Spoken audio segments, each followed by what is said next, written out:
What's going on, everybody? Welcome back to another episode of Gaming with the Broscast, episode 277. My name is Harrison. I am joined by my brother Nick, as always. Nick, how are you doing, buddy, on this Silksong week? I'm okay. Silksong Tuesday? Okay. I'm not really looking forward to it much. Yeah, the previews look terrible. I mean, we've got the same look of the game for 7 years now. Yeah, Hollow Knight went woke. Really? Female protagonist? Come on. I can't wait. Very excited. Yeah, we are both very, very excited, just like the rest of the world. I mean, the game peaked in concurrence over on Steam last week. Yeah, the original Hollow Knight. Just a lot of people probably going back to Hollow Knight, maybe clearing up, doing 100% runs. A lot of people getting into Hollow Knight for the first time, just because you don't want to miss out on the zeitgeist. And that's right. So yeah, it's a lot of people that. I've heard a lot of people on the internet saying how they couldn't get into Hollow Knight, but people are so hyped for Silksong that they're going to give this one a shot, which is awesome. I don't know how different Silksong is going to be compared to the original. So if you didn't like the first one, I don't know about the second one, but I mean, it's going to have different movement, I guess, different acrobatics. So that could be a deciding factor. But man, I wonder in the past week if Hollow Knight has sold another 1 million copies just based off of the hype for Silksong. It just seems like everyone is playing it right now. Everyone is getting ready, like you said. Because the Switch 2 eShop, does it only show Switch 2 games? The best seller?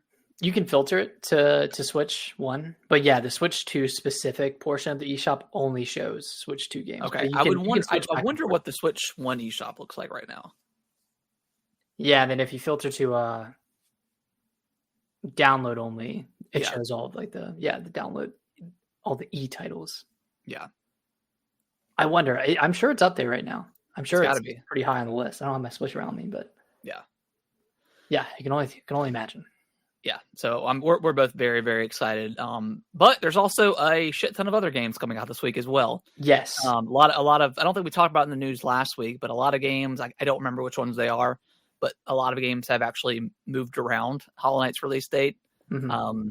Much like GTA, although GTA gave us an exact release date next year, so everybody can kind of playing around. But Hollow Knight is one of those big games that everybody was kind of anticipating. Yep. When that's going to come out, and everyone's going to get the hell away from it. Maybe some of these games on this list this week coming out should have maybe moved. Stuff like Chronos. That one's one we're a little bit concerned about. It's really Chronos, Daemon X Machina. Those are physical games as well, so that's harder to push back. And same for Hell Is Us, but the DLC for Indiana Jones, I have Dark Deity 2 on here. That's an indie game, Fire Emblem-esque. That one could have been pushed back, and they chose to stand their ground. You know what? I hope they do well. The thing is, people will be in the eShop, or people will be on Steam, Storefront, Xbox, PlayStation. So it might be a good move to have that visibility next to a big game like Silksong. People are worried about that taking away from the games, but it could be adding visibility because people are actually going to the shops and people might double dip because it's only $20, right? Hollow Knight. I mean, that's the news of this week. Is it's that inflation hit so hard, Team Cherry, they had to go from 15 to 20. I mean, God, what a ripoff. You were on Twitter talking, how can we tip Team Cherry a little bit more, Seriously, just let me give them the tip a little bit. Yeah. I mean, I'm sure next year, whenever, because I think Hollow Knight Physical is coming out next year at some point, I believe. Yeah, I think early next year. I'm sure that'll be a more expensive edition, and maybe something like I Am 8-Bit or limited run games will maybe put together a cool special edition or something for that, which I would definitely. Hopefully I Am 8-Bit, because they're a lot better at getting things out quicker than limited run does. Although I Am 8-Bit is also pretty slow, to be honest. Yeah, they're both pretty. I ordered it was a Xenoblade Chronicles X a figure. Yeah. From them, before Xenoblade X came out. I should check up on that order because that was back in like February that I placed. You still haven't gotten it yet? Oh my god!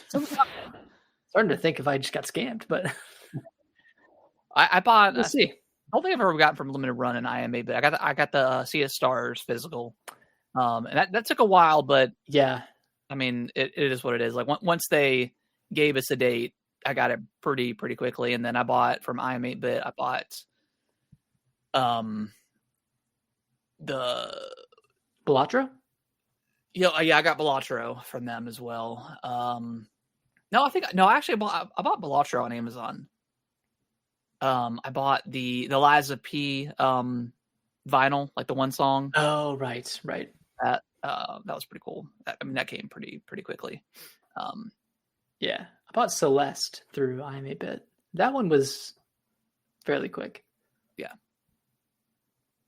Anyways, that Silksong physical will likely be 30 or 40, and that is totally okay. Yeah. I mean, that's what the original Hollow Knight was, right? Like $30-$40 for the I think it was 40 physical. And that came with all the DLC too. Right. So yeah, very, very, very exciting week. I cannot wait for Silksong. But we'll go over the list of games. But Nick, tell me about No Man's Sky, because I see this thing's on sale. They got a free Switch 2 upgrade. Yes. I was thinking about biting the bullet, and I may just go ahead and buy it and just save it for another time this year, just because it's on such a good sale. But tell me about No Man's Sky. Okay, let me ask you: have you ever played No Man's Sky before? Did you play it back in 2016 when it came out? Definitely did not. Okay. And I think it came to Game Pass at some point, and I think I may have downloaded and tried it very, very briefly. Okay. Like, I don't even know if I got out of the tutorial. So you probably didn't leave the planet that you were on. No, definitely not. Okay. So I bought No Man's Sky day one on PS4 back in 2016. I was like fully bought in on the hype. Yeah.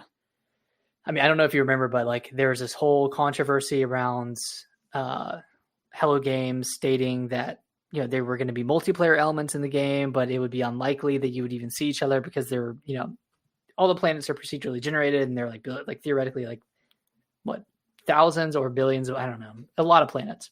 Yeah. And like the first day it came out, people were able to find each other. Like they ended up on the same planet somehow, and they ended up on the same spot on the same planet, and they still couldn't see each other. Crazy. So there was this whole controversy around like them lying about what the game actually was, and then it just didn't have much content. Like I remember I probably spent like 10 or 15 hours with it, and there just wasn't much to do aside from mining a planet, like mining materials on a planet to fuel your ship to go from planet to planet. And you would follow like these very loose story threads, and you would come across these like small structures that would give you like specific words in an alien language. You're kind of like learning this alien language that you can use to trade with vendors and, kind of follow the story threads. But that was pretty much it. Like there wasn't anything else. There wasn't any base building. There wasn't like, I don't think there were dogfights in space either. There weren't really enemies that you fought. It was really, really, really bare bones. And when did this game come out? 2016. Actually, it might have been 2015. Yeah, I think it might have been 2015. So I don't know when early access started or game preview program started with Xbox. This feels like this was like should have been an early access game, and then they added it on. I don't know if that was even a concept back then. I really can't remember how far that stuff goes. And it wasn't on Xbox. It was a PlayStation exclusive. It was PlayStation exclusive. They couldn't have even done early access if they wanted to. Yeah. But like, it was kind of a crazy period because there were so many refunds, like refund requests through Steam, and the developers were getting death threats for like. Well, it launched just on PlayStation first. PlayStation and Steam. First. And Steam. Okay. And Steam. Okay. Yeah. So there was a huge amount of requests to refund the game. Like I think the most amount of refunds ever for a game. Yeah. And the developers were getting death threats. And then they went radio silent for like a year. Yeah, they went silent. They put out the big update, and Hello Games, like you guys are fine now. You can like you can sleep at night. You can rest. Yes, like because have they ever charged for any sort of DLC or anything? No, it's all been free. I mean, I know the game's not free to play. You have to purchase it, but yeah. But y'all are okay to charge stuff now. Like it's been 10 years, and y'all have done way more. Well earned it. You well earned it with how you've. But I mean, to their credit, I mean, yeah, they took one of the shittiest situations probably in gaming ever, right? Yeah, and they just put their heads down. And I don't know. I know Hello Games was out there talking, and PlayStation for a while, like they were putting it as like their big tentpole release, and it was like ending state of plays and stuff like that, or showcases back in the day. So this game was pretty highly anticipated. So it was just it was such a cool concept in theory, and it still is. Like it's now at this point it is fulfilling the promise that Starfield made back when it got announced. Yeah, because in this game, obviously you can seamlessly travel from planet to planet. Yeah, and it's awesome. But all that being said, I haven't played it since then. I hadn't played it since 2016. So I've missed all the updates. I've kind of been following along like, they added the foundation update and you could see orbs as other players. And now you can see other people. Like you can actually see the characters, and now you can do third person and base building. And now they added like ship building, and you can have a freighter ship that you can carry around other ships in, and you can do spacewalks, and you can dive from space. Exactly what I want. I need to play this because this is exactly what I wanted from Starfield. Yeah. And like, I'm nowhere near that point yet. I just have my one starter ship, and I've gone to maybe like 10 plus planets. I've jumped between systems. I've done all that stuff. But the really fun part has been setting up bases, like doing the base building, recruiting people to come to your team, and they can do specific functions at your base, and then just seeing like the variety of planets and like the weather effects on each planet. Like I got to one that was called a paradise planet, very, very beautiful. And then I get there, I start setting up my base, and suddenly a notification pops up on my screen that says like gravitational storm coming, and the gravity just turns upside down, and I start floating into the air, and then it drops me back down to the ground, and I lose a bunch of health. I'm like, what the fuck? Like I thought this was a paradise planet. And suddenly there are these like crazy storms. So each planet like has something cool to it. Like, that's cool. I landed on one, and there was this ginormous worm creature like out of Dune that comes and like just sweeps through the air. Like, damn, that's so cool. Like you just see a spectacle in each planet that you are they still, a lot of these planets, are they still procedurally generated, or are they? To my knowledge, yeah, they're still all procedurally generated. I think there was a lot of work done to the habitats and the creatures and the fauna, and just to make sure that they're somewhat realistic and don't like just look like some otherworldly creature or something like that. So everything like is somewhat grounded in a way, somewhat grounded in reality, but I'm having a blast with the game. The story is a lot better. There's side quests. There's a lot of threads to follow now. There's still like the language stuff where you can learn languages and you can talk to other alien races, and, like I said, recruit them. You can learn their language through just talking to them or through going to knowledge stones and reading those. And then there's like a trade system, a whole economy, which I haven't gotten too much into yet, but the like demand like goes up and down for specific items. So that just makes it fun trying to sell stuff. But my end game goal is getting a freighter, getting a huge ship, and then putting all my ships on there. And that sounds really cool. Yeah, and can you get like a crew and stuff, or? Yeah, you can get a crew. Okay, it's an AI crew. Yeah, you can get companions. That's cool. Yeah, they're called companions, but they're you can just recruit animals, and you can ride animals around. I haven't done this yet, but you can like build like little vehicles for the ground to get you around. There's a lot. There's a whole lot. I mean, there's multiplayer. People can come in and I guess kill you if they find you. But there's there's space pirates, all that kind of stuff. I've been, invaded by space pirates and had to fight them off. It's awesome. Like you can travel through space, and then you get stopped by a giant asteroid field, and you have to navigate around those. It's really cool. There's like every time I play it, something new happens that surprises me. That's cool. Yeah. Okay. I need to give it a shot. If I don't pick it up on Switch too, maybe it's, I don't know if it's still on Game Pass or not, but either way, I need to give it a shot. And probably is. Yeah. But let's see why it wouldn't be. Having a ton of fun with it. But before we get into Shinobi, because I want to hear about this. Okay. I want to do a blind ranking with you. Okay. All right. I got a list. I got a list loaded up. Okay. Let's do it. Loaded up. Okay. In celebration of Hollow Knight Silksong coming out this week, we're gonna do a blind ranking of Metroidvanias. Okay. I like it. And there could be multiple games from the same franchise, so just keep that in mind. Okay. Okay. All right. We're gonna start with the first one. Are you ready? I am ready. Okay. Number 1, Ori and the Blind Forest. Ooh.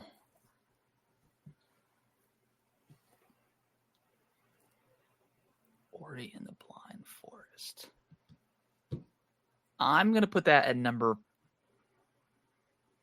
5. Number 5. Yeah. What's the reasoning for number 5? Because I mean, this is a good game. I don't think I think Will o' the Wisps is better. Mm-hmm. I don't know if you're going to put that one on this list, but I'm just trying to think of Metroidvanias that I've played, and I think this may be my least favorite one, but we'll see. Maybe I'm totally wrong. Okay. Yeah, fair enough. Okay, next one, Metroid Dread. Oh man, I'm gonna put it number 1. You're gonna put it at number 1, okay? Yeah, I'm gonna put it number 1. All right, Metroid Dread number 1, Ori and the Blind Forest number 5. Yep. I mean, Harrison, you probably know what other game is going to be on here. Are you standing your ground? Yeah, I think so. You're holding down at number 1. I mean, I agree. I want to say that. I want to let you know I agree with your choice. Okay. Okay. I'm like 90% sure you've played this game. Okay. But if not, I'll do another one. Okay. Cave Story. Ooh, it's been a while since I played the game. Oh man. Yeah, because I have the special edition for that game. I think that came out for Switch back in like 2017 or 2018. Yeah. I'm going to put it at number 4 only because I think I need to replay that game. I don't remember a ton, but I remember loving the game. Okay. So I'm going to put it at number 4. Okay. All right, the next one. Prince of Persia, The Lost Crown. 2. It's got to be 2. Wow. Yeah. It's got to be 2. That combat is so good, man. Yeah, definitely the best combat in any Metroidvania. Yeah. Although Shinobi, we're going to talk about that. Yeah. Although and then that leaves Hollow Knight. Yeah. Are you fine with that being at number 3? I think I am. Okay. I think I am. So I guess the question is, since you kind of hate Hollow Knight. Do you think Silksong has the opportunity to surpass either Prince of Persia: The Lost Crown or Metroid Dread, which are both goated Metroidvanias? I mean, yeah, potentially. I think, like, I wasn't sure if you're going to put Hollow Knight on the list just because it's too obvious, right? Yeah, it's too obvious. So I would on another day I may put Hollow Knight above Prince of Persia, but I'm good with this list. What other Metroidvanias have you played? You've played Metroid Fusion, right? Fusion, Will o' the Wisps. Oh shoot! I didn't put Will o' the Wisp on there. maybe not a ton actually. Yeah, because you haven't Metroid played. Prime. God, you got to play SteamWorld Dig too. Yeah, you keep saying that. I'll just shut up then. No, I need to put it on my favorites list on the eShop. So whenever it comes on sale. Thing is that game is always on sale for like $199. I know, like constantly. It's on sale more than it's not on sale. That's true. That is true. It's probably on sale right now. You could go pick it up. I'm not gonna make you pick it up. You do what you want, but. All right, nice. That's number 1, Metroid Dread. Number 2, Prince of Persia: The Lost Crown. Number 3, Hollow Knight. Number 4, Cave Story. Number 5, Ori and the Blind Forest. Where would you put Will of the Wisp? Oh man, that's a tough one. That game ran pretty bad the first time I played it. Yeah. The map was like almost unusable because it took so long for it to load up. So I think that dings it a little bit. I would probably put it like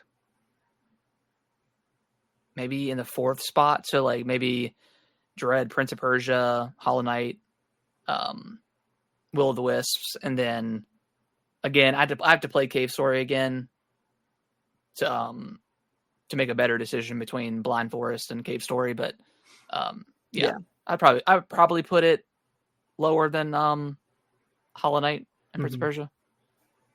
That's fair. Nice. Well, Harrison, tell me about Shinobi.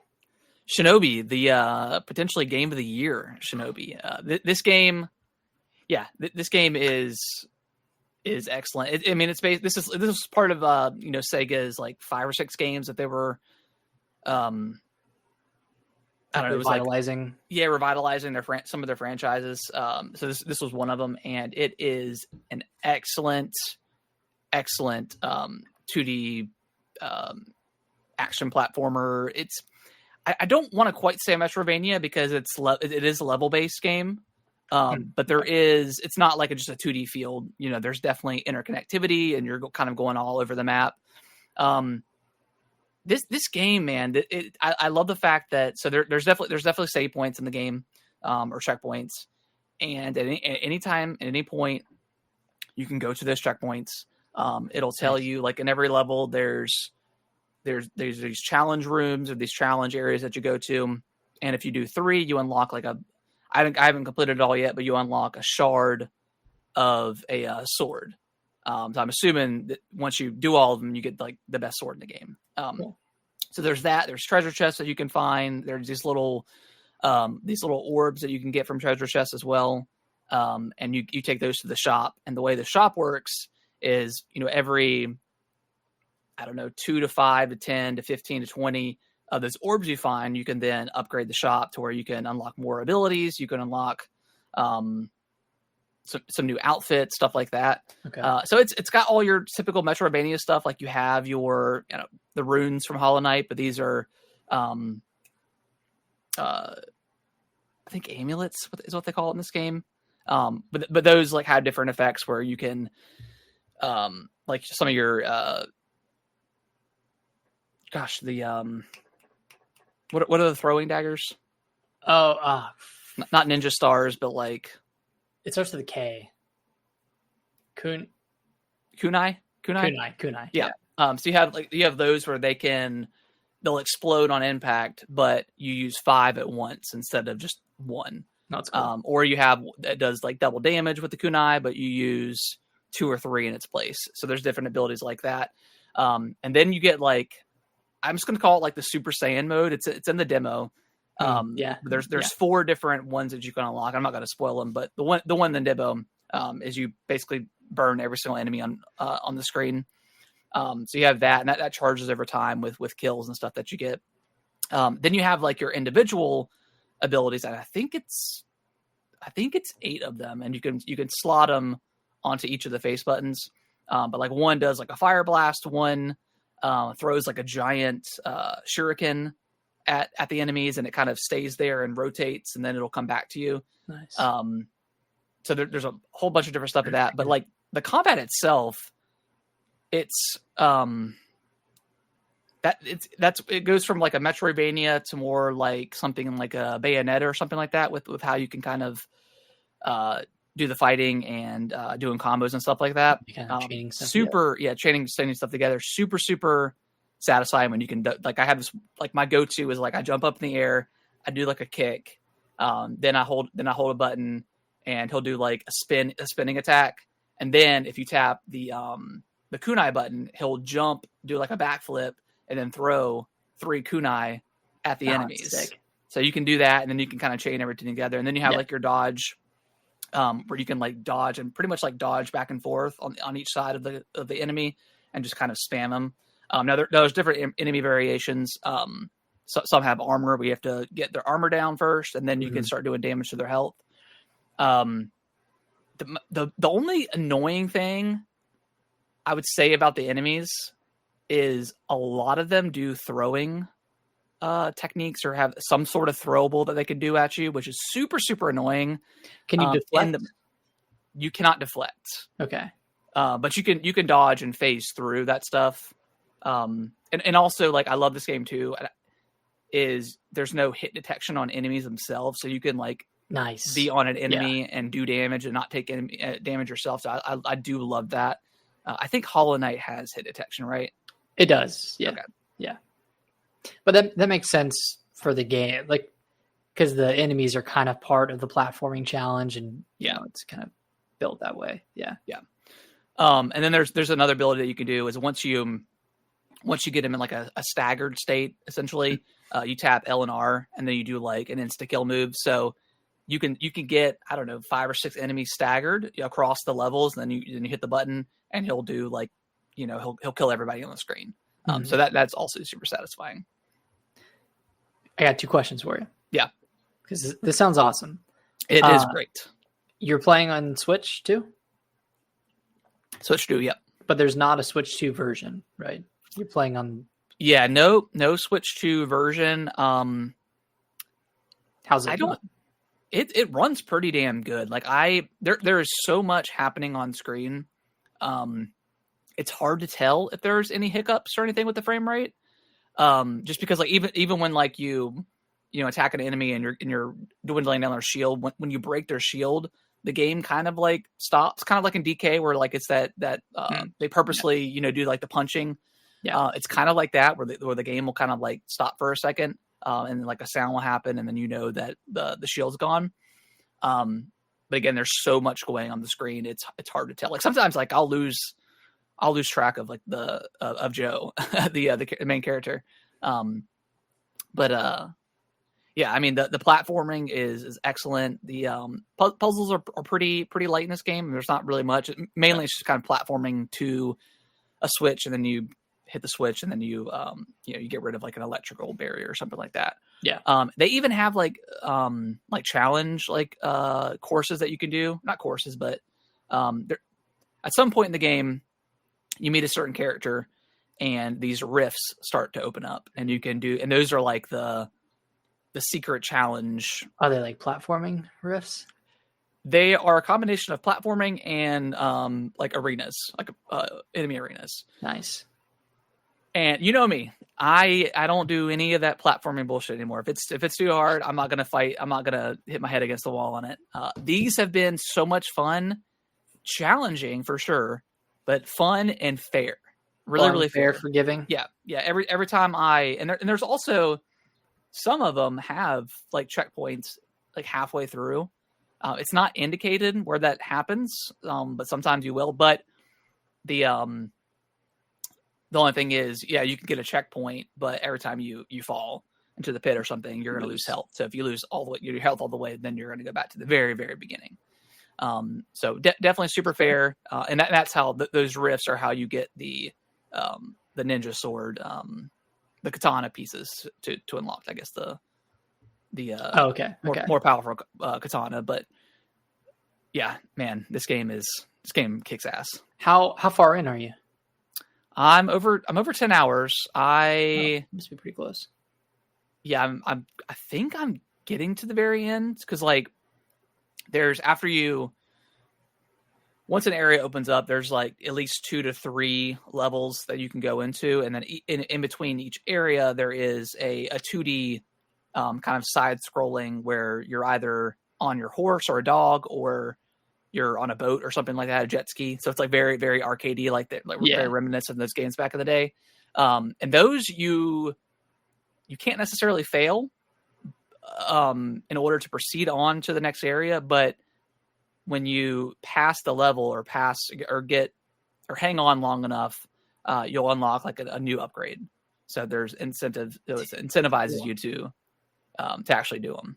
Sounds like there's a lot of upgrades, a lot of upgrade paths. Yeah. I mean, even the fact that you can get the upgrades in the store, and then you can upgrade the store itself. Yeah. And then For the sword stuff that you're collecting, the shards. Yeah. Is it just collecting for one singular upgrade? I think it's just unlocking a new sword that I'm going to assume is more powerful. Okay. Yeah. I didn't know if it was like, oh, you if you get 10 shards, you get this version of the sword. And then if you get 20, you get No. Yeah, version. It's just a piece of the sword that you get. And gotcha. then once you do, I think there's one in every single level. So once you get them all, I assume you'll unlock the better sword. But I haven't got to that point yet. But yeah, there's different. Forget the names, but the different runes that you get that you can make your attack stronger. So there's a lot of different options a lot of different variant options to use. And then what was I going to say? I had it, but I lost it. How are the boss fights?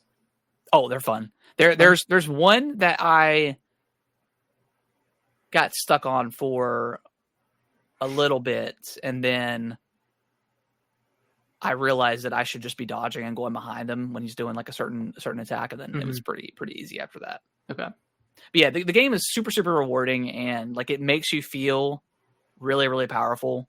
But it can also you can also get destroyed pretty easily if you're not dodging. Okay. So yeah, it's excellent.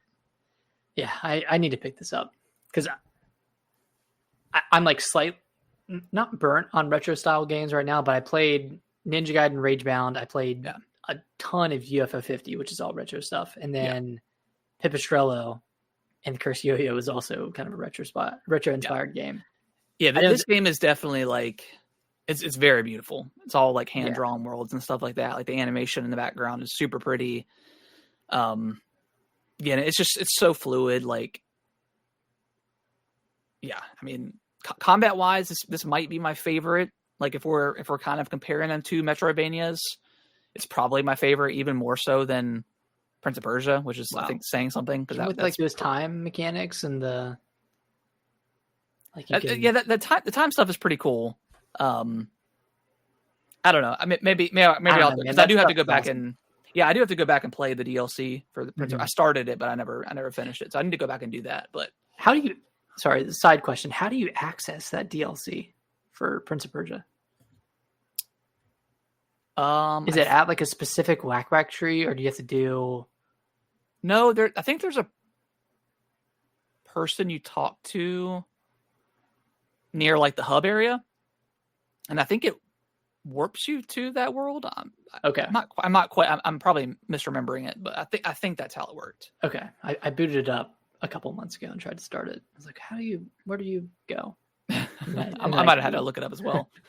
But yeah, it's one of those games, and you're also unlocking traversing abilities too. I don't like to spoil that stuff in these types of games, but you're unlocking that as well. Okay. Which is awesome. But you start with a double jump. You start with a double jump. Okay. And like a phase, a phase dodge and stuff like that. Phase dodge. So you're very well equipped to do a ton of platforming. But there's a lot of stuff that's locked off. So yeah, I guess any tips for newcomers to this game, don't worry about 100%ing every level every single time because you can't. You're going to get because was locked off. Yeah, pretty deep into the game before you can unlock half the stuff in those levels. So yeah, it just kind of gives you stuff to do. Like you unlock a new ability, and then like a Metroidvania game, you're like, oh, I remember this one spot where I can go to, and you can just from the hub world, like you go into a level, and then you can choose where you want to spawn in, and then you spawn in. The loading times are super, super quick. Nice. And it'll also like tell you like in the level itself, like some of the map is like it's not super detailed, but it works very well, and it'll show you once you've been in an area, it'll show you the icons of like the stuff that you need to unlock, or that hey, there's a treasure chest right here. So it kind of takes the point where I think in Prince of Persia where they started that, I'm gonna take a photo here to remember it for next time. This one takes that out of it and just shows you, hey, there's an icon here. Hey, there's a point here where you can use your new ability to break down a wall or something like that. And then it also tells you if you come upon a spot that's kind of maybe darkened in the map, there'll be a slight outline of purple, which indicates that there's a secret back there, and it could be a treasure chest, it could be one of the rifts I was talking about, it could be there's something back there. So it does a very good job of like when you're going back and kind of collecting all the collectibles and stuff like that. You're not wasting your time doing it. You can just kind of get to it, do whatever challenges you need to do, and then get out. Yep. Nice. And you can just leave. Like you don't have to go to a save point to save and then leave. You can just hit select and go to world map, and then it'll say, hey, you went from 50% complete to 100%. Like it's so satisfying. Is it going to be a bit of a jarring transition going to Hollow Knight Silksong, which from what I know, you can't just seamlessly warp between benches, right? You still have to take from my understanding, if it's anything like the original Hollow Knight, that was probably my biggest gripe, was just like there's so much backtracking in that game. And same thing with Metroid, like Metroid Dread, like there's a ton of backtracking in that game as well. Yeah. Like I wish they just had more spawn points, or I wish you could just spawn, especially in Metroid Dread, like you could only some points would only allow you to go to another point on a different map or the same map. Like, yeah, it wasn't super intuitive with just allowing you to fast travel. Yeah. Metroid like Dread, just make every single save point or every health place where you can revive your health. They just make that a spawn point so you can fast travel at any point. Just do that. With Dread, I'm a bit more forgiving, because if you always follow where the elevator is taking you, yeah, that's where you need to go. So it doesn't like overly complicate things. Yeah. Whereas if you could go anywhere you wanted to, it might make it a bit hard to progress. But also that's like every other Metroidvania. Like you figure. Yeah, I mean, once you get to it, I don't see why you just shouldn't be able to go fast travel to that point. Like it's not gonna break the game because you can fast travel back, unless I know there's a point in Metroid Dread where like the story, like you're kind of stuck. You're stuck. Yeah, you're siloed in. So that at that point, yes, that totally makes sense. But any other time, just let me warp, man. Just let me do it. It's almost time for my yearly playthrough of Metroid Dread. Maybe sometime in like October or something. Yeah, I think that'd be good. Well, I'll be playing Prime in October. We'll see. At least 2 and 3. Yeah, that game is vaporware to me right now. Yeah, it's not vaporware. So baby. So yeah, Shinobi, I think if you are a fan of Metroidvanias or anything in that regard, just a fan of 2D platformers with action, 2D action platformer, something like that, highly recommend. I think it's $30. So I definitely I love it so much. I bought the digital upgrade where I got like a skin and then I get like the season pass. Wow. Oh, there's a whole season pass. Okay. Yeah.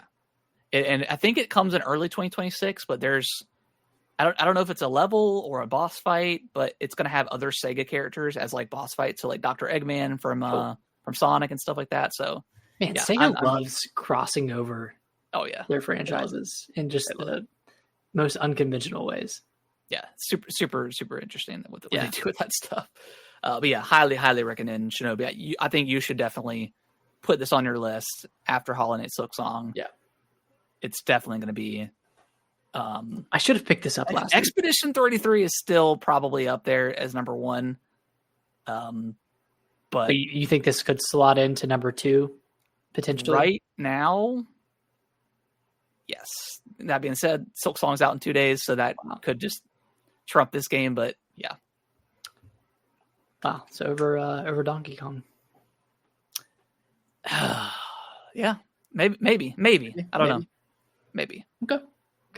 Donkey Kong's pretty good too. Yeah, damn good. Anything else you've been playing? No, just still kind of playing through Cyberpunk. Kind of wrapping up some missions and stuff like that. And then I'm going to dive into the Phantom Liberty DLC. Finish that up probably. I don't know. Sometime Sometime before the end of the year. Yeah. Yeah. Still love that game. That game is incredible. I think that's everything.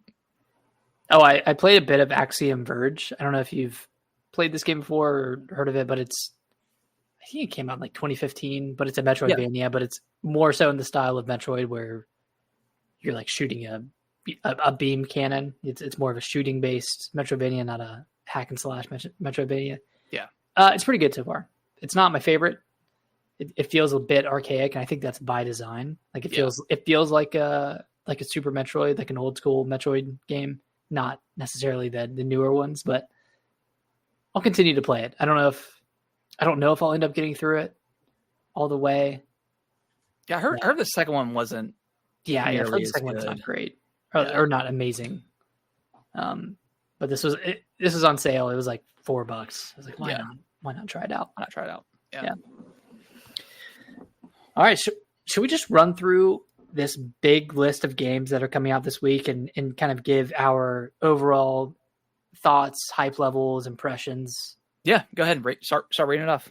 Okay, number 1, Hell Is Us. This one, you go ahead. Sorry. This one looks pretty cool. Like it's not an open world game per se, but it's an open zone type game. It's a kind of a darker hack and slash action exploration game. Not a Souls game because you don't lose everything when you die, but it's kind of reminiscent of a Dark Souls. Okay. I've listened to a few reviews and I've watched some gameplay footage. It looks pretty good. I mean, it looks pretty compelling. There's no map. There's no general direction on where to go. It's all about context clues and talking to people. And, you talk to someone and they say, oh, it's the, you should go to that white building over there beside the other black building.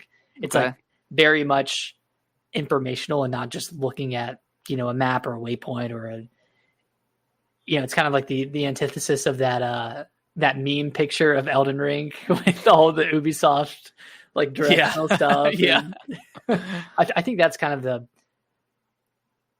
the thesis or the theme of the game is just there's no real direction. You have this open area and you kind of explore it as you want. And there are quests that you can't, like, if you come across it, you can't hold off on doing it because you'll kind of like fail that quest, right? Because too much time has passed. So you have to do things as you come across them. Yeah. It seems pretty cool. It's only $50. It's a AA game, but it seems like it's made with a lot of heart, kind of the price of it reminds me of something like Expedition 33, where it's just a little bit cheaper and kind of like, higher value because of that. Or something like Silksong that's only $20, but it's reviewing pretty well. I think it's at like an 81, 82 on OpenCritic. Okay. Also, I have this one on my Fantasy Critic, so it's making up for freaking Lost Soul Aside, which is at a 66. I was gonna bring that up because I had to have seen this game at some point during like a PlayStation presentation or something. But Hell Is Us and Lost Soul Aside, I had never heard. Like I couldn't tell you what either one of those are until you put it on your Fantasy Critic, and I was like, what are these games? Both of those have been on State of Plays. Yeah. And I'm pretty sure Hell Is Us has been in like other Keeley shows as well. Yeah. I'm pretty sure we've watched a trailer for Hell Is Us together and you're like, oh man, that looks cool. I mean, probably, but again, like I saw it, I was like, what is this? And it was like, and I looked into it, was like a PlayStation like exclusive or published or something, and then oh yeah, Lost Soul Aside is PlayStation published and exclusive. I was like, what are these games? Originally made by one person, but expanded to a bigger team. I think the scope got too big. They restarted the game at some point. It's been in development for like 9 years. Jeez. Kind of a Final Fantasy like game, like Final Fantasy like 16, 15. And from what I've heard, it's just interesting. It's just not great. Yeah. It drags on. The enemies aren't great. The AI isn't very good. And it just doesn't have a lot of heart. That's what I've heard. Yeah. But, I could be wrong. Could be great. But definitely not something I want to pick up. based off of Hell is Us. I mean, I'll probably just wait and hear what you have to say about it. It doesn't super interest me at the moment. Now, if I play it, and there's a demo, right, of this game? Or is that Last Soul side that a demo? They're like blending together to me. I think Hell is Us has a demo. Okay. Maybe I'll try it. But that concept right now doesn't seem super interesting. But I don't want to judge it without actually playing it. So demo on PS5. Okay. Yeah. I need to try it then. Yeah. This one just seemed like a compelling PlayStation Portal game for me. Okay. I keep looking for that game to play. I keep looking for a PlayStation game. I haven't even turned on my PlayStation. There's not a lot, dude. There's not a lot. Been a while. But yeah, Hell is Us. What else is coming out this week? Chronos: The New Dawn. This one I'm very excited for. I hope it reviews well. From Bloober Team, coming off of the back of Silent Hill 2, which was excellent game. This is kind of in that same vein. It's a third-person survival horror game where you're traveling back in time and collecting the souls or the essences of specific people to bring back into the future to, I guess, stop whatever cataclysmic event caused these monsters to emerge. Yeah, it's very, very super interesting. Obviously, pretty reminiscent of Dead Space. Very, very inspired by that. I'm if it reviews like 80 and above, I'll pick it up for sure. Yeah, and pretty excited. Generally a cool concept for the enemies. Yeah, because number one, you're supposed to burn the bodies to prevent them from merging together and creating super enemies, which is for the previews I've watched and listened to. That sounds really cool because you'll go through an area and there will be all these dead bodies and you're like, do I want to spend my resources to burn these bodies knowing that I'm going to have to double back through here? Yeah. And presumably there were going to be live enemies. Very, very early Resident Evil days with burning the bodies. It's really cool. Yeah. So hopefully it all pans out. Hopefully it reviews well. I do want to play this on Switch too. I know it is capped at 30 frames per second, while on other consoles it's 60. But it's a slow paced third person survival game. I'm not too worried about. Oh, speaking of third person, we didn't put it on our list, but we both played a little bit of Gears Reloaded. Yeah, we did. I think we did. Did you stop at Act 3? I stopped at Act 2. Okay. So I finished Act 2 and then stopped at Act 3. It's Gears of War. I played the Ultimate Edition back when it's a remaster of a remaster. It feels old. It feels pretty old. Yeah, it definitely feels old. That's not saying that it's a bad game or anything like that, or it doesn't hold up. I think it does hold up for sure. And I think if this is your first time playing Gears of War, whether it's on Xbox or PlayStation, I still think it's a very good game. I just kind of wish they would have done 2 and 3. Why do 1 again? It just doesn't make a ton of sense. I really think. Do what? They can sell them individually on PlayStation.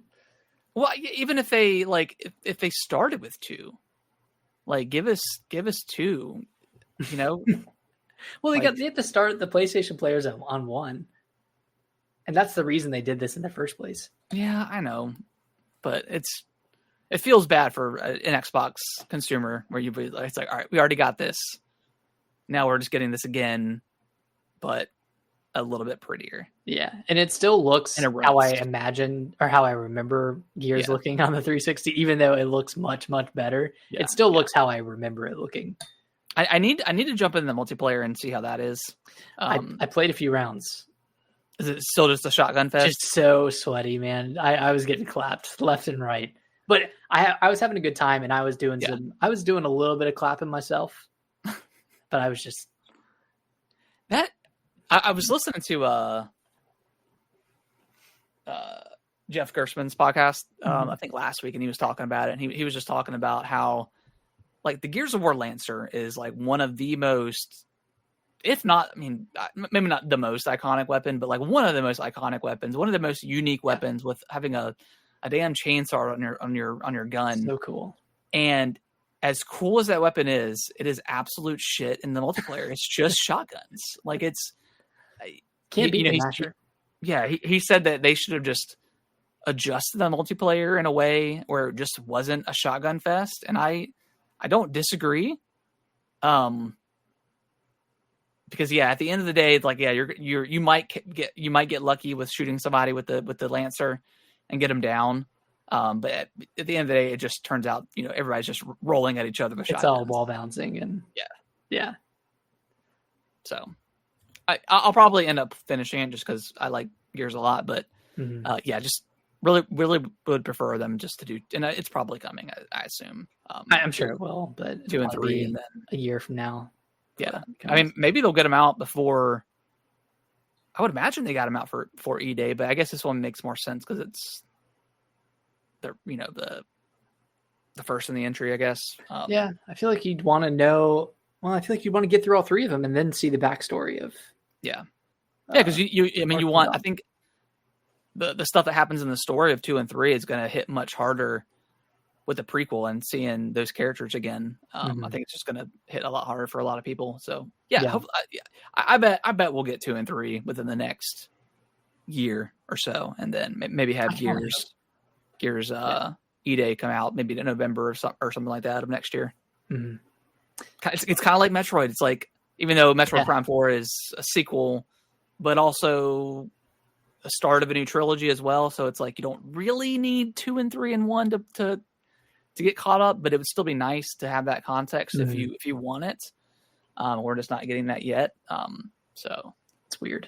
It's weird when you have these remasters and then they have a new game coming out in the franchise and they're not touching the other stuff that they've already. Yeah, it's weird, but it is what it is. Also, I forgot to mention in games I've been playing, I have played a bit of the Skate playtest. Oh, okay. Yeah. How was that? The skateboarding feels really good. Okay, that's the most important. I know people are complaining about the visuals, but whatever, who cares? Visuals or whatever. I mean, they remind me of Skater XL, like kind of cartoony, not as like, realistic as cell shady, or is it? Yeah, kind of a bit cell shady. Okay. I mean, I don't really have anything bad to say about it. Like there's some really cool parkour stuff that is definitely. Pause your thought. I'm gonna run to the bathroom real quick. Okay. Whew, had to go.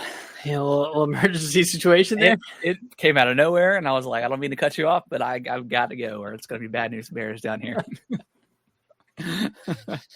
All right, content. Yeah. All right. You're talking about Skate, graphical style. Yeah. Plays. Graphically looks fine. I mean, it's not my favorite, but it is what it is. The skateboarding aspect of it is really cool. The city itself is obviously built around skateboarding in mind, so like everything flows really nicely. There's a parkour aspect to it too, where you can scramble up walls, you can do front flips, back flips, climb up buildings. Like all that stuff is pretty fun. Like a good break from the skateboarding, and you could see it in like the initial, like the early access reveal trailer for Skate, but you can like jump off of buildings and, glide through the air and then get on your skateboard. And like that stuff it's pretty cool. I know people complain about it, like, oh, it's unrealistic, but Skate has always kind of been like that when you think about it. At least post Skate one. Yeah, so early access for the game comes out on September 16th, so we're real close. I really want to love this game. I really hope it's good, because Tony Hawk didn't quite do it for me. Granted, there are different. Tony Hawk is definitely more arcadey than and Skate's more realistic, I guess.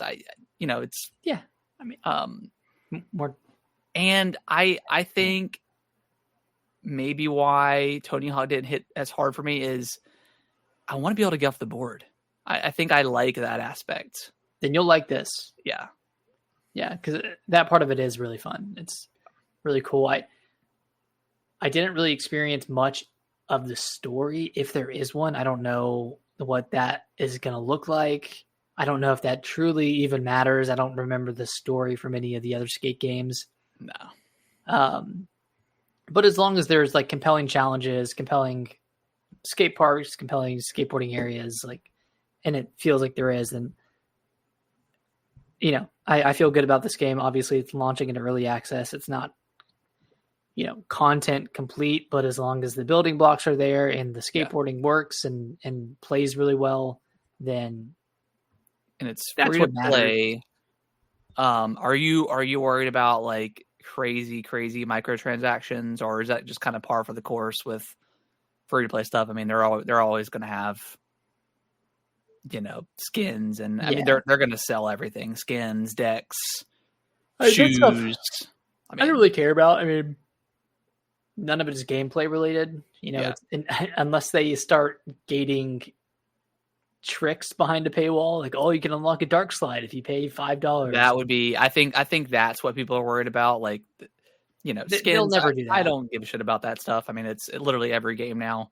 But yeah, I think that's what maybe people are worried about when it comes to microtransactions. But yeah, I don't think, I mean, it's EA, but I don't think they're dumb enough to do something like that. At least I feel like they've learned maybe some lessons.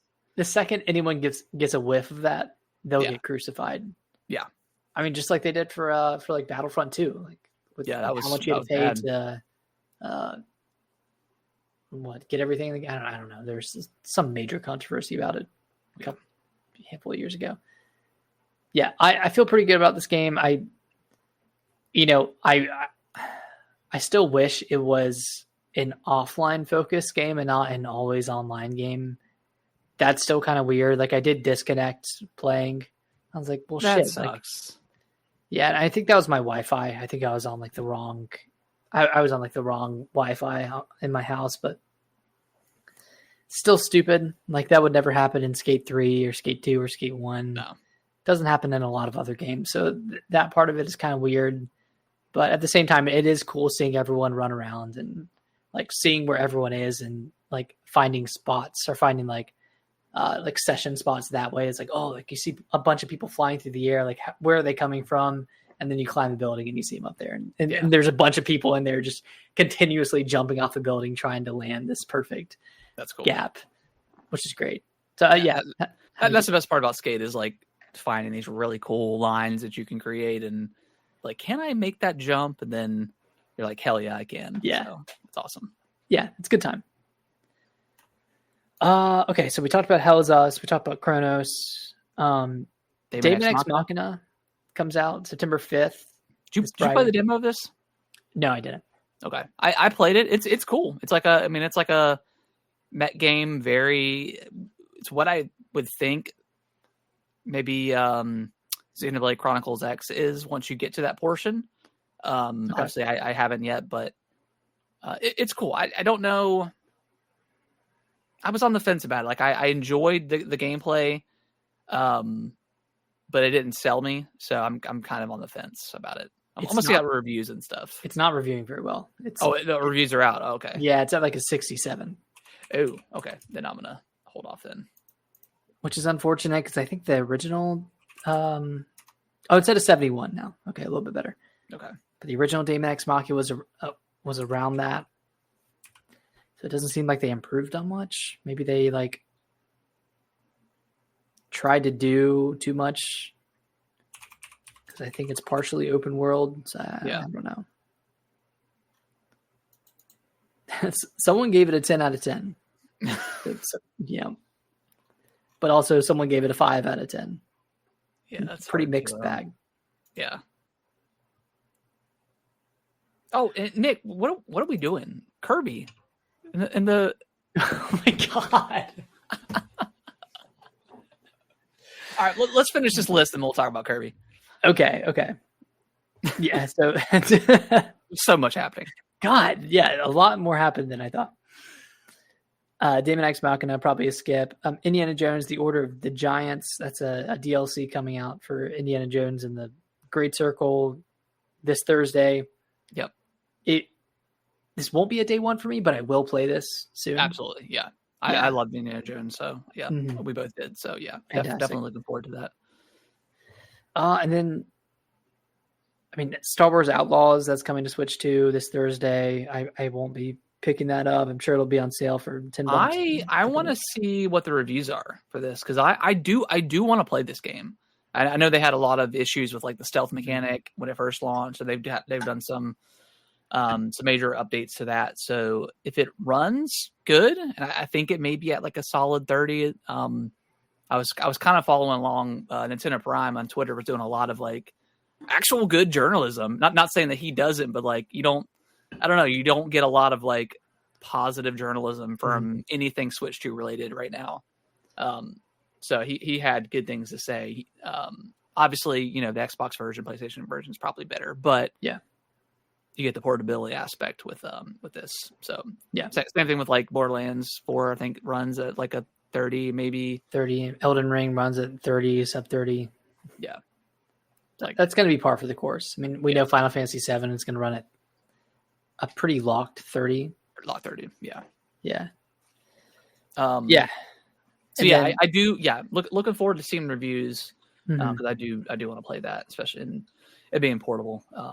It's definitely an incentive. So right. And then lastly on here, I have Dark Deity 2. This is a Fire Emblem style indie game. I played honestly 10 minutes of the first one, and I didn't like it. I didn't like how it felt to even to move your characters around the grid. Just didn't feel great. Like the UI felt kind of underbaked and unpolished. That being said, I've heard that this game is going to improve on that a lot. So I'm just keeping my eye out for it. It's not a day one for me, but if it reviews well, then I'll, consider picking it up. Yeah. Cool. Before we jump into Kirby, we got some breaking news.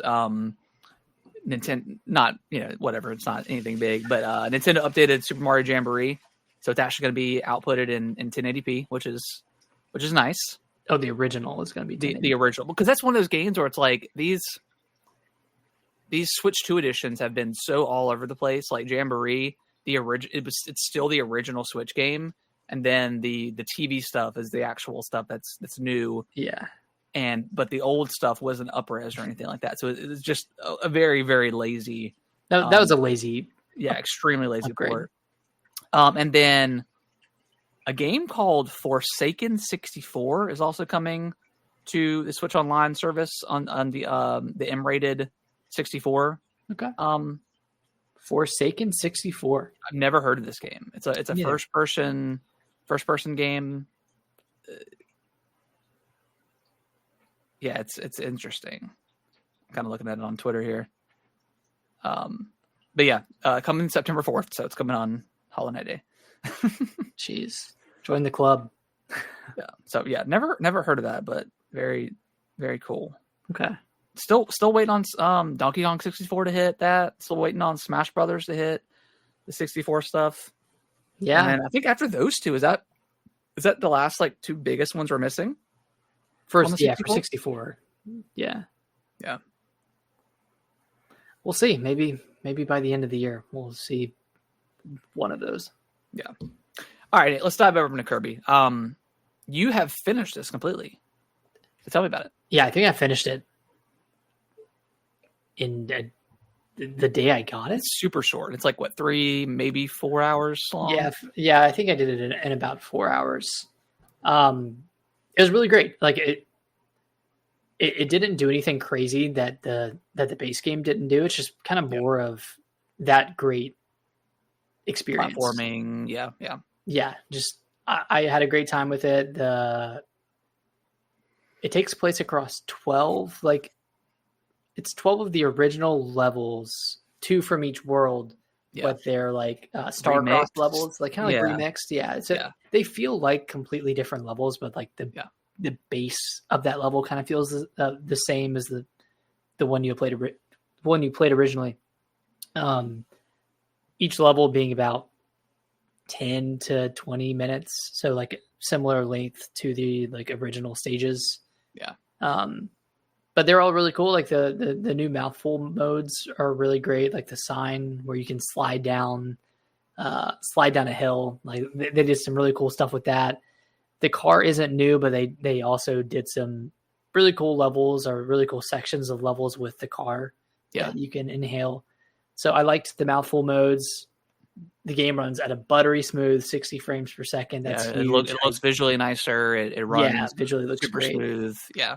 The final boss is kind of like classic crazy Kirby final boss.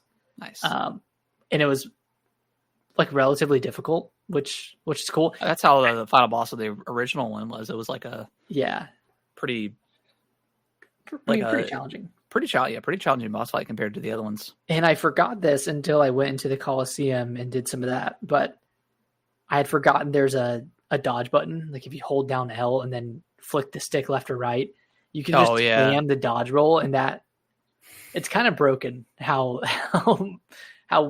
you can just completely avoid damage if you just spam that left and right.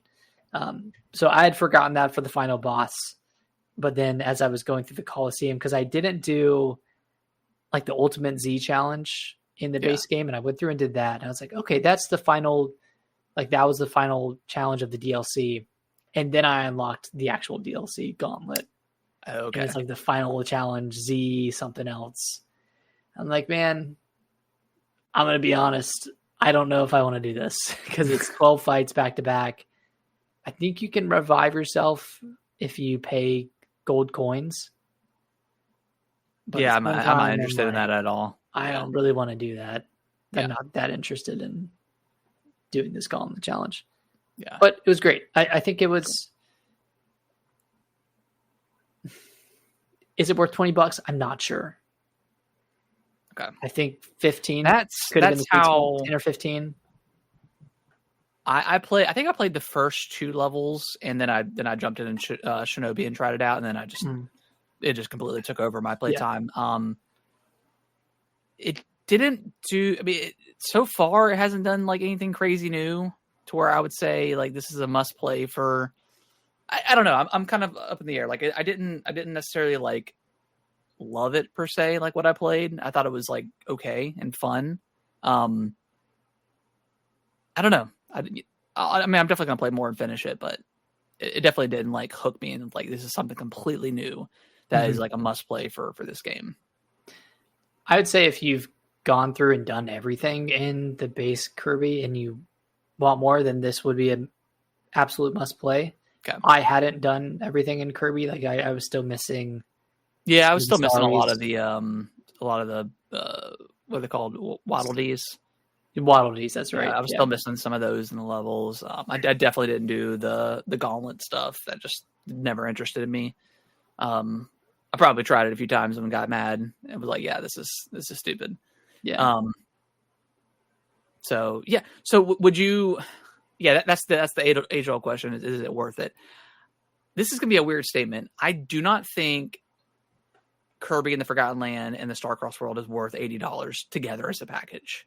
Like for someone to come in and has just got a Switch 2, has never played Kirby, I do not think I would recommend spending the $80. Yeah. However, if someone already owns Kirby, would you recommend the 20 for the DLC? And I would say probably go that route versus, spending the 80. And I guess you could, right? You could buy Kirby for 60 on the Switch version, play it, and then if you like it, pay the extra 20 at some point. But it's a weird. I know it's a weird statement, but do you need the upgrade to run Kirby at 60 frames? Because if so, that's kind of lame. I think you do. Yeah, I think it's tied into the game itself. I would imagine that it would run slightly better, right, on the Switch 2? More stable, but unless the frame rate is unlocked, it would still be at 30. And yeah, I guess that's another portion to it as well. Like if you're picking up Kirby for the first time, you'd want to play it in the best possible way, and that would be through the upgrade at 60 frames per second and 1080p, crisper resolution. Just paying $80 for a Kirby game. So yeah, $80 is kind of wild. Like it's not as wild as paying 80 for Jamboree. Like that, I think that is like highway robbery. Especially since you have to own the camera as well to make full use of the functionality of the game. Yeah, that's a terrible Switch 2 upgrade. Yeah, I mean, I think we talked about it last week, but yeah, they should have just launched Kirby at 60 with the DLC for Switch 2. And then just just charge the $20 like they're doing now for people that already owned it. Or just put it in NSO. Yeah, NSO. Like, man, like that feels. It just feels wrong. Like there's I don't think any of these games have been worth the extra money that they're charging. Like especially Zelda. I mean, that's packed in with NSO, but even now, like if someone got a Switch 2, like how do I recommend Zelda Tears of the Kingdom for $80? That's it's probably worth it because it's such a massive game, but still, it's like, ugh, just yeah. I guess that one's worth it, but at the same time, you can get Tears of the Kingdom for $50 and a lot of other outlets. Yeah, and then if you're subscribed to NSO, you can just get that upgrade for free. But that upgrade should be free by itself. Yeah, it's real shitty. It's weird. It's weird the route that they're taking with some of these game upgrades, and so some of them are free, like Link's Awakening and Echoes of Wisdom, Pokemon Scarlet and Violet. Those are free upgrades, but then Zelda is $10, Kirby's $20. I still wonder if the Pokemon company came at Nintendo and said, "Hey, can we charge extra or can we charge for an upgrade fee?" And Nintendo's probably like, "Hell to the no, no way." Oh yeah. I don't like it at all, but yeah, it is what it is. So that's Kirby. I mean, and it's kind of weird that at this point we don't have any Nintendo games coming out in September. We have Pokemon Legends in October. That game is looking better and better. Yeah, by the day. Like the combat is seeming like it's pretty interesting. Mm-hmm. See, it looks pretty good. So I've been burned so many fucking times though. God, no. And it happens every single time where it's like, I'm not buying it, I'm not playing it, and then we get closer to the relaunch, and I'm like, you know what? I could go for it now. You know, go for it now. Maybe a little Pokemon. I mean, I didn't even finish Scarlet. Playing with the upgrade, it just wasn't compelling by itself. It's not. I don't know. I was on OJ's stream a couple weeks ago, and I was just in chat, and I was like, cold take, but Pokemon hasn't been good since Black and White 2, and he's like, he's like, there's no way you can say that. He's like, Scarlet and Violet on the Switch 2 is like the best Pokemon game. And I'm like, well, dude, it was a Switch game that runs better now on the Switch 2. Like you have to have a $500, $450 system for it to run. And it's still, I don't find it super compelling. Like I feel like it lost its charm. He's like, oh, you've never played a Pokemon game since Black and White 2. And I'm like, well, I have. I've beaten all of them. He's like, well, you're gonna have to show me the receipts. You know how classic OJ is. It's like can't be wrong. Can't be wrong. Yeah. So I was getting slightly annoyed in chat, and then I was like, all right, I'm leaving. Because even all of his people were like, yeah, we need receipts. Like you're lying. He's like, someone was like, oh yeah, if you've beaten Sword and Shield, like what's the final boss's name? And I'm like, I don't fucking know, dude. Like it's Sword and Shield. Like I couldn't tell you the final 4 of. I couldn't tell you the starter Pokemon. I love those games. Like, I played through it. Get the fuck out of here with that nonsense. Like, are you kidding me? So, did you play Sun and Moon? I did, yeah. It's okay. Those are okay. Like the 3DS games are all fine. They just didn't look particularly great, in my opinion, when they got into like the 2D, 3D-esque. Yeah, what they were going for. Man, chibi kind of art style. That's a wild take that Scarlet and Violet on the Switch 2 is the best Pokemon game. Yeah. That's nuts. That's kind of nuts. I mean, I was like, all right, I think you're shilling a little bit too hard for the Switch 2 and Nintendo and Pokemon. In my opinion, I'm wrong about a lot of things, but that's what I was like, dude, this is my opinion. Like, I just think it lost its charm. I don't think it's as good. He's like, there's no way the gameplay is so much better in the Switch. Like the Switch, he kept saying the Switch 2. I'm like, it's a Switch game, bro. Like it just happens to run better on the Switch 2. A shitty version existed on the Switch for 3 years. That's what I said. I was like, so the game runs like shit on the Switch, and now it runs better, but just because it runs better doesn't mean the gameplay is better than what I played back in the day. Yeah. Yeah, it's more in depth, right? There's more, like, obviously there's more, things to do per se, with Sword and Shield and Scarlet and Violet with like the wild areas and stuff, but I don't know, just because there's more stuff to do doesn't mean it's more compelling. I don't know. In that wild area and Sword and Shield was pretty ass. It's so, pretty bad. Yeah, I was a little annoyed. I was like, this is Didn't you get in with him on Twitter when he was talking about the launch lineup of the Switch 2 as well, and he was including Switch 2 editions of games? Yeah, he was talking about all the upgrades and stuff, and I'm like, okay, that's great, but I'm talking about new games. Like, we got Xenoblade 2, we got Mario Odyssey, we got Breath of the Wild. Granted, Breath of the Wild was a cross, but still, like, it released at the same time. Yeah, it was essentially, the Switch. It was a Switch game. Yeah. That's kind of hard to beat right now. Like we've got DK. Like, DK is it. Mario Kart World to me is not super great. It's definitely not the best Mario Kart World or best Mario Kart out there. So right now, what we got DK. Like, all the upgrades, outside of Kirby have not been super compelling. Yeah, they're all way overpriced. And like, sure, you can play Zelda or you can play both Switch Zeldas. So yes, I have the entire Switch launch lineup, or the entire Switch library at my fingertips to play. But I've already played those games. Yeah, and I'm looking for new. And even if I was a newcomer, I'd be like, someone say, "Hey, should I get a Switch 2?" And I'm like, well, do you like Donkey Kong?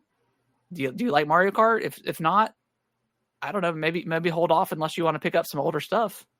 But get those on sale. If you've never owned a Switch, then yeah, it's a fantastic system to buy. But that's kind of a weird argument to make when you're trying to sell a new system. Like, the draw of a new system is the new games that you can play on it, not older games you can play. It's the same argument as the Series X, because you can use that. Oh, well, you can play so and so. You can play Gears 5 at 120 frames. If that's the case, the Series X launch was better than the PlayStation 5 because because it's completely backwards compatible all the way to the 360. Where PlayStation, you can't. I don't think it's backwards compatible with PS3 games. Mm-hmm. So in that logic, Series X is way better. And guess what? It definitely was not a way better launch. I mean, it wasn't that far behind PS5's launch, but it was still better on PS5 for new stuff you could play. Yeah, I don't know. Some, and that's why I made that comment last week. I was like, yeah, Nintendo people just have the biggest egos on the planet. Is because you can't tell them anything that they don't want to hear. Yeah. Listen, I love OJ, but it's clear he can't be wrong about things. No. He'll argue your ear off until you just stop arguing because you don't want to argue anymore. And then like I was like pretty peeved. I was like, I was like, maybe I will get the receipts. But then I was like, and then I was like, no. It's like, it's not worth it because it's not even it in his mind. It's not an argument he can. Well, no, because and the reason why I did it is because I said, hey, I've beaten all these games, and he said, well, there's no way you've played all these games and you can tell me that Scarlet and Violet doesn't have the best gameplay. And then conversation came up and I was like, well, I haven't finished Scarlet. I haven't finished Violet, whatever. He's like, oh, see, chat, this is like happens every single time. Like, I get into an argument with somebody, they always retract their statement, and I'm like, I've beaten every game up to this point. Yeah, I didn't finish Violet because it's not a very good game. Like, well, I'm not going to force myself to play a mediocre game. Yeah. So, and it should be telling if you've finished the other games, but not this one. My opinion doesn't matter. Whatever. It's all fun. Yeah. That's why I don't argue with anybody on Twitter anymore, because this is not worth it. And it's just, I don't know. It's just like arguing against a wall. Yeah. But I digress. All right, Nick, any last thoughts on anything going on? Everyone's got a game this week. Yeah. if you're not playing something this week, I don't want to see another streamer talk in his chat about there's no games, chat. There's no good games. There's just no games. I don't want to see another 10 the Tatman clip. Chat, is gaming dead? Is gaming dead, guys? After playing 3,000 hours of PUBG or whatever he plays, guys. PUBG and is gaming dead? Like, COD is so trash this year. bro, you've put 20,000 hours in. I don't think you can say that. No, I'm not. I actually enjoy Tim the Tatman sometimes, but no, yeah, just the amount of like takes I've seen from streamers and other people, it's either like you're just clipping your farm clipping right now, or you literally don't play. You don't play games. You're not a gamer. You just play Call of Duty and Battlefield and whatever the big like military shooter is. So to each their own. I don't know.